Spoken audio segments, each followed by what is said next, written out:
Vienen los fondos de Europa, cuidado que vienen, ir preparando la tumba.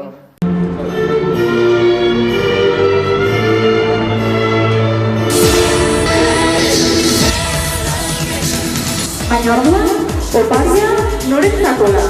Dicen que es para salir de la crisis. ¿Será que el dinero es para los sectores feminizados? ¿Esos que aplaudíamos por los balcones? Un regalo para las empresas que sostienen el capital. Pues sí que nos sale caro el regalo. ¿Un regalo para quién? Diotenez, COVID agerian utzitako zuloa betetzeko dira. Dicen que son para la crisis del COVID. Orduan, zer izango dira? Langabetuentzat, pentsioak eta zerbitzu publikoak indartzeko? Eso es, un regalito de 10.000 millones de euros para el tren de alta velocidad, para Petronor y para Iberdrola.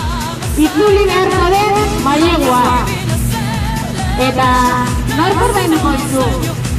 Esto se podría solucionar muy fácilmente con una reforma fiscal, dejando a un lado los fondos europeos que vienen condicionados a las reformas laborales y de pensiones.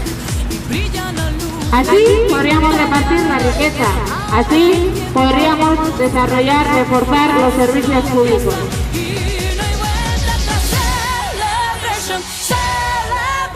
Celebration.